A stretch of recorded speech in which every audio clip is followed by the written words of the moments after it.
सावन के माह में शंकर भगवान पर अगर एक चीज भी चढ़ाई तो शिव जी ने उसे स्वीकार किया। अगर घर में कैसी भी परेशानी हो, सावन माह में ये उपाय कर लो। माताओं ने प्रश्न कुछ माताओं के हैं कि घर में लक्ष्मी नहीं है, संपदा नहीं है, बहुत दुखी चल रहे हैं। पहले तो आप वो जल का पात्र वाला उपाय कर लो जो पहले बताया है, वो नहीं कर सकते तो कुंदकेश्वर का उपाय करिए। बेलपत्री,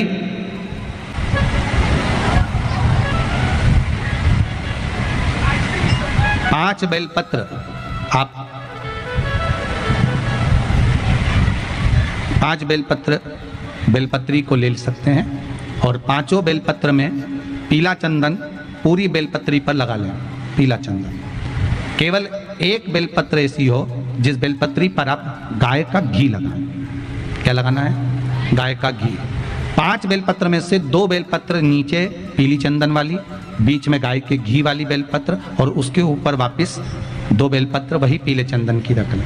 महाराज, प्रदोष के दिन व्यापार वाली जगह पर या अपने घर में जहां रसोई घर हो या पूजन का स्थान हो, उस 5 बेलपत्र को एक कटोरी में, एक बाटकी में रख लें और एक घी का दिया उस बेलपत्र के सम्मुख में लगाएं। उस बेलपत्र को प्रदोष के दिन, प्रदोष काल में उठाएं और भगवान शंकर को अपनी कामना कर कर समर्पित कर कर जाएं। केवल 2 प्रदोष करिए कुंदकेश्वर महादेव के नाम से। लक्ष्मी मेरा भोलेनाथ देना प्रारंभ कर देगा, संपदा वो देगा, वैभव वो देगा। 2 प्रदोष कर कर देख लीजिए।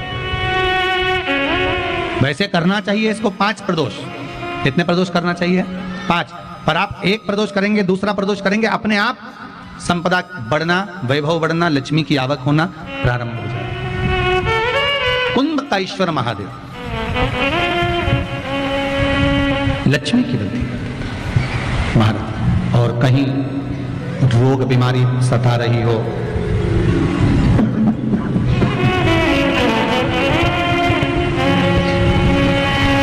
तो भी कुंदकेश्वर का स्मरण करना चाहिए। कुंदकेश्वर महादेव सुख देते हैं, वैभव देते हैं। ऐसे भगवान शिव जी के चरणों में जाकर कुंदुक गिरा।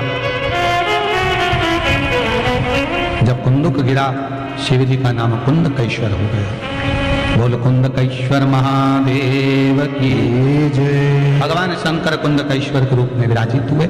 आगे वर्णन आया है, शिव महापुराण की कथा कहती है, दनु नाम के राजा हुए जिनके 2 पुत्र थे, रंभ और करम।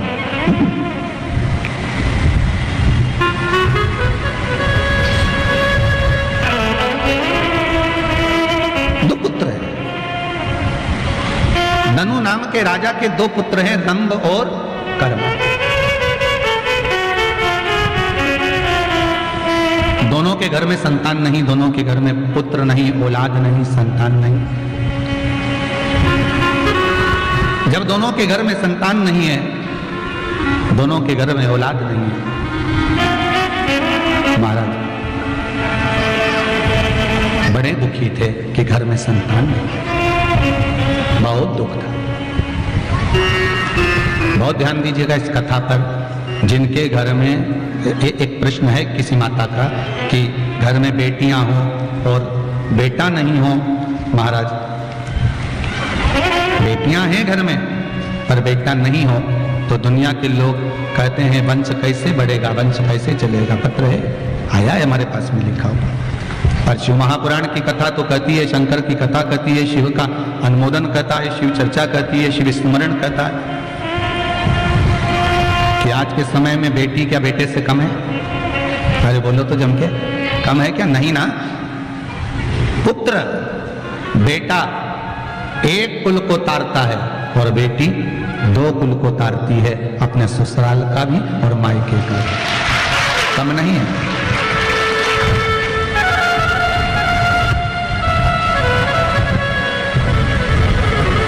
भाग्यशाली होते हैं जिनके घर में बेटियां होती हैं। जिनके घर में बेटी होती है वो भाग्यशाली होते हैं,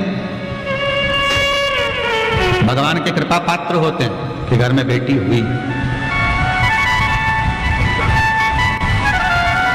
रंभ, करम्ब के घर में संतान नहीं है होता है कभी कभी ऐसा योग रहता है, कोई कहे कि हमारे यहाँ संतान का सुख नहीं, हमारे यहाँ इतने साल शादी के हो गए, औलाद नहीं, संतान नहीं। भगवान शंकर का स्मरण करो। शिव महापुराण में 2-3 उपाय पहले बताए हैं तुमरुका जी के, पीपल के पत्ते के, यूट्यूब पर डले हुए हैं, उस पर सर्च करो, उसको निकालो और निकालने के बाद उसको उपाय को करो, कर तो देखो उपाय, और विश्वास रखकर करोगे तो शिव क्यों ना मिलेगा। अगर विश्वास रखकर कराए तो भगवान देगा, जो ये पक्का, विश्वास रखकर करो। भरोसो दृढ़ इन चरण न कैरो, श्री वल्लभ नक चंद्र छटाविन, सब जग माही अंधेरो। अगर विश्वास पक्का है तो शिव भी मिलेगा महाराज।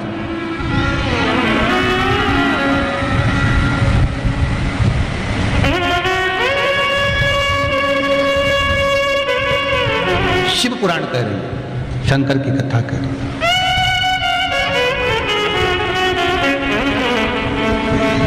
शिव महापुराण कहती है कि आपका विश्वास अगर दृढ़ है, रंभ कर्म तपस्या करने के लिए गए, पानी में खड़े होकर तप कर रहे थे, इतने में मगर आ गया, मगर ने आकर करम्ब को खा लिया। रंभ को लगा मेरा भाई मर गया, अब क्या करा जाए। रंभ वापिस आया, भाई तो मर चुका था जिसको मगर खा चुका था। रंभ ने क्या करा, चारों तरफ से अग्नि जलाकर बीच में बैठकर तप करना प्रारंभ करा। भगवान ब्रह्मा जी प्रकट हो गए। ब्रह्मदेव ने कहा मांगो रंभ, क्या चाहिए तुम्हें। रंभ ने कहा महाराज हमारे यहाँ संतान नहीं, मेरे यहाँ औलाद नहीं, आप कृपा करोगे तो मेरे यहाँ संतान होगी। आप कृपा करोगे तो मेरे यहाँ संतान हो, मेरे यहाँ संतान नहीं। भगवान कहते हैं, ब्रह्मदेव बोले सुनो रंभ, तपस्या कर कर उठकर तुम जिसको प्रेम की दृष्टि से देख लोगे उसी से तुम्हारी औलाद पैदा होगी। तपस्या कर कर उठकर तुम जिसको प्रेम की दृष्टि से देख लोगे उसी से तुम्हारी औलाद पैदा होगी।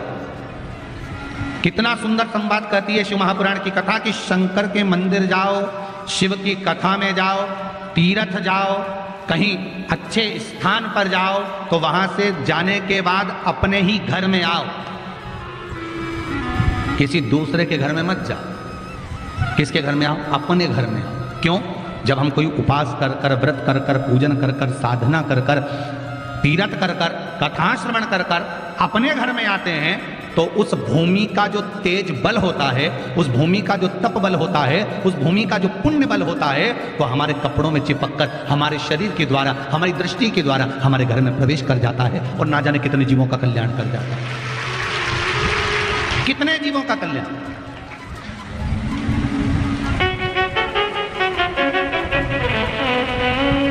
पर हमारी आदत है, हम जब भी कहीं अच्छी जगह जाते हैं ना तो पहले वहां से आते आते मैं मेरी बहन के घर घूम के आती हूँ। अब मालूम पड़े गई थी कथा में और पहुंच गई बहन के घर, कथा सुनी, बहन के घर गई, फिर बहन के घर खा पी के आराम से आनंद के साथ फिर घर पहुंच रही। हाँ, अगर तुम्हारी बहन कथा में आई है तुम्हारे साथ में तो भले फिर उसके घर जाए, और मालूम पड़े वो कथा में आई नहीं और तुम कथा में से उसके घर पहुंच गए, अपना सारा पुण्य तुमने उसके घर में चढ़ा दिया, पूरा अच्छा जो वैभव था, पुण्य था, सत्कर्म था, भजन था, कीर्तन था, सब उसके घर में चढ़ा दिया। और बाद में अपने घर पहुंचे, घर के लोगों ने पूछा कहाँ गई थी, कथा में गई थी, अच्छा क्या लेके आई, तो बहन के घर में जितनी निंदा भरी हुई थी, क्योंकि उसने सब निंदा करी, मेरी सास तो ऐसी, मेरी बहू तो ऐसी, मेरा तो जो कथा थी वो तो उसके घर छोड़ी आई और उसके घर की सारी बुराई निंदा बटोर के अपने घर के।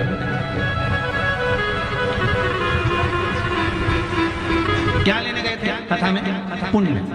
क्या लेकर जा रहे हो, जम के तो बोलो, जम के तो बोलो। श्री शिवाय नमस्तुभ्यं, श्री शिवाय नमस्तुभ्यं, श्री शिवाय नमस्तुभ्यं, श्री शिवाय नमस्तुभ्यं, श्री शिवाय नमस्तुभ्यं, श्री शिवाय नमस्तुभ्यं। हर हर महादेव, हर हर महादेव, हर हर महादेव। ओम नमः शिवाय, ओम नमः शिवाय, ओम नमः शिवाय, ओम नमः शिवाय, ओम नमः शिवाय, ओम नमः शिवाय, ओम नमः शिवाय, ओम नमः शिवाय, ओम नमः शिवाय, ओम नमः शिवाय, ओम नमः शिवाय, ओम नमः शिवाय, ओम नमः शिवाय, ओम नमः शिवाय। श्री शिवाय नमस्तुभ्यं, श्री शिवाय नमस्तुभ्यं, श्री शिवाय नमस्तुभ्यं, श्री शिवाय नमस्तुभ्यं, श्री शिवाय नमस्तुभ्यं, श्री शिवाय नमस्तुभ्यं, श्री शिवाय नमस्तुभ्यं, श्री शिवाय नमस्तुभ्यं, श्री शिवाय नमस्तुभ्यं, श्री शिवाय नमस्तुभ्यं, श्री शिवाय नमस्तुभ्यं, श्री शिवाय नमस्तुभ्यं, श्री शिवाय नमस्तुभ्यं। शाम सदाशिव, शाम सदाशिव, शाम सदाशिव, शाम सदाशिव, शाम सदाशिव, शाम सदाशिव, शाम सदाशिव, शाम सदाशिव। ओम नमः शिवाय, ओम नमः शिवाय, ओम नमः शिवाय, ओम नमः शिवाय, ओम नमः शिवाय, ओम नमः शिवाय, ओम नमः शिवाय, ओम नमः शिवाय।